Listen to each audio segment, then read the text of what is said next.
അവിടെ നടമാടിക്കൊണ്ടിരിക്കുന്ന ഒരു അശ്ലീലപരമായിട്ടുള്ള ഈ ഒരു രംഗത്തെ ഇന്ത്യ സമീർ സാർ സൂപ്പർ. പാന്റും ഷർട്ട് ഇട്ട് വന്നിരിക്കാൻ പറ്റില്ല, പുള്ളിന്റെ പോലെ മുണ്ടെടുത്ത് വരണം. കാലം മാറിക്കൊണ്ടിരിക്കും. അറിയില്ല, പുള്ളി പറഞ്ഞു തുടങ്ങിയേക്കുന്ന എന്താ അറിയാ, പുള്ളി ഏതോ FTV രാത്രി 11 മണിക്കോ കണ്ടിരുന്നിട്ട് ഈ പരിപാടി ഫാഷൻ ഷോ മുഴുവനും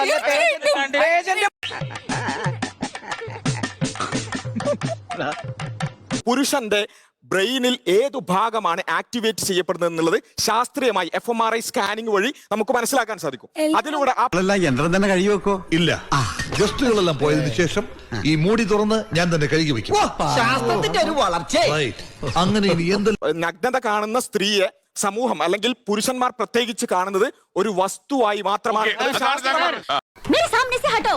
അയ്യേ, ഞാൻ അത്രക്കാരനല്ല കുട്ടി. ഇപ്പൊ ഒരു ബ്രസ്റ്റ് ക്യാൻസർ ബാധിച്ച ഒരു സ്ത്രീയുടെ ബ്രസ്റ്റ് റിമൂവ് ചെയ്യുന്നത് ഒരു ഓങ്കോളജി ഡോക്ടർ ആണെങ്കിൽ അദ്ദേഹം എങ്ങനെയായിരിക്കും ആ ബ്രസ്റ്റിനെ കാണുന്നത്?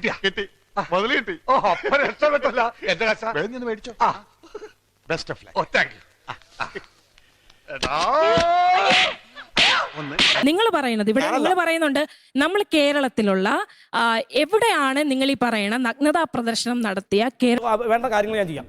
ഇപ്പൊ ഞാൻ ചാനലിൽ ചർച്ച ചെയ്യിക്കുക, ഇനി എന്നെ വിളിച്ചേക്കരുത്, ഞാൻ അങ്ങോട്ട് വിളിച്ചോളാം. ഓക്കെ, ശരി എന്നാ. പറഞ്ഞിട്ട് നിങ്ങൾ മറുപടി കേൾക്കുന്നില്ല, നിങ്ങൾ ഇങ്ങനെ പറഞ്ഞുകൊണ്ടേ ഇരിക്കുക. അങ്ങനെ ഇത് എവിടെ ചെന്ന് അവസാനിക്കും? ഉത്തരം പറഞ്ഞോട്ടെ. ഒന്നാമത്തത് ഞാൻ എന്റെ അഭിപ്രായം പറഞ്ഞതല്ല. നീ ഒരു റീ എൻട്രിക്ക് ശ്രമിക്കുമ്പോ ആരംഭത്തിൽ അപമാനം, മറിച്ച് ഒരാളുടെ വിഷനുമായി ബന്ധപ്പെട്ടുകൊണ്ട് ഒരു പുരുഷന്റെ തലച്ചോറിൽ എന്ത് സംഭവിക്കും? ഒരു സ്ത്രീയുടെ നഗ്നത കണ്ടാൽ അവന്റെ പോസ്റ്റ് സെൻട്രൽ ഗൈറസ് ആക്ടിവേറ്റ് ആകും എന്നുള്ളത് ബയോളജിയാണ്. നിഷേധിക്കാൻ പറ്റുമോ? ചിന്തയില്ലെങ്കിൽ പിന്നെ എങ്ങനെയാ സുഹൃത്തുക്കളെ ഈ പറഞ്ഞ പ്രക്രിയകളൊക്കെ നടക്കുക? പോലീസിന്റെ കഴിവുകേടാണ്. ഈ അറിവ് എവിടുന്ന് കിട്ടി? പത്രത്തിൽ നിന്ന് അടിച്ചു മാറ്റിയതാ. ഒരു ആണിന് കണ്ടാൽ തോന്നലുകൾ ഉണ്ടാകും. അവിടെയാണ് നമ്മൾ പറയുന്നത്, അവിടെ പബ്ലിക്കിൽ ചില റെസ്ട്രിക്ഷൻസ് ആവശ്യമാണ്. ഇവിടെ രണ്ടാമത്തെ ചോദ്യം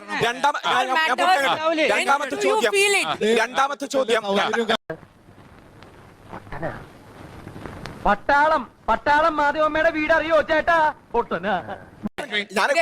എപ്പോ ഉണ്ടാവണം ആ ചിന്തകൾ? അത് നമ്മുടെ നിയന്ത്രണത്തിലല്ല.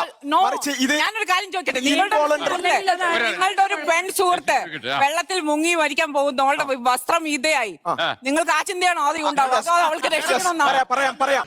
കരയണ വിവരം പറയട്ടോ, കണ്ണീറ്റാവും. കരയണോ? കരയല്ല, അത് പറ. കണ്ണീറ്റ് കണ്ണ് കൊങ്ങണ്ടായി.